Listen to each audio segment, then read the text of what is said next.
L'agriculture conventionnelle est l'agriculture la plus pratiquée dans le monde.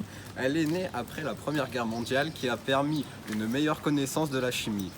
Ce mode de production utilise des produits chimiques, pesticides, des OGM, organismes génétiquement modifiés et des intrants, engrais chimiques. Les pesticides permettent de mieux protéger les cultures contre les maladies et les mauvaises herbes. Les OGM sont plus résistants aux maladies. Cette méthode de production se nomme aussi agriculture intensive ou agriculture industrielle. Entre 1960 et 1990 a eu lieu la Révolution verte. Durant ces années, les progrès réalisés en matière d'agronomie et scientifique ont permis une augmentation considérable de la productivité. Les surfaces cultivées ont également beaucoup augmenté grâce à l'arrivée des engins agricoles, comme nous le constatons ici même.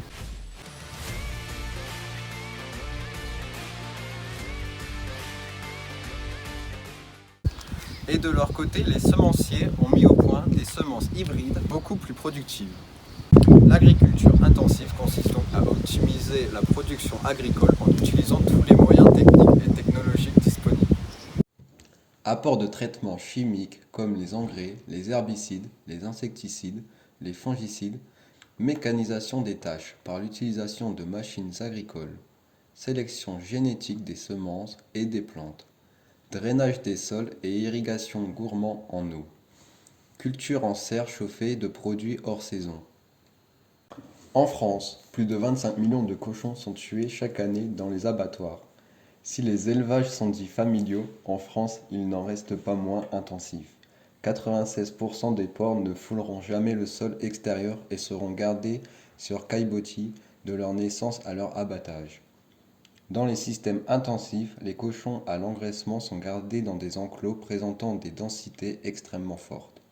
À telle densité, les cochons peuvent difficilement se mouvoir et se coucher tous en même temps. Sans se gêner, ils sont également fortement contraints dans l'expression de leurs comportements sociaux. Alors que les observations en refuge montrent qu'ils pourraient vivre entre 15 et 20 ans, les cochons à l'engraissement sont envoyés à l'abattoir à l'âge de 6 mois, en étant encore adolescents. Durant cette courte période de vie, en moyenne 20% d'entre eux meurent en élevage de causes diverses. Les truies reproductrices sont quant à elles maintenues environ la moitié de leur vie dans des cages individuelles étroites qui ne leur permettent pas de se retourner. Cage de gestation durant 4 semaines après la saillie, puis 1 semaine avant la mise en bas. Et cage de maternité durant la période de mise en bas et d'allaitement. Les porcelets qui durent 3 à 4 semaines. Le reste du temps, la réglementation demande à ce qu'elles soient gardées en enclos de coupe.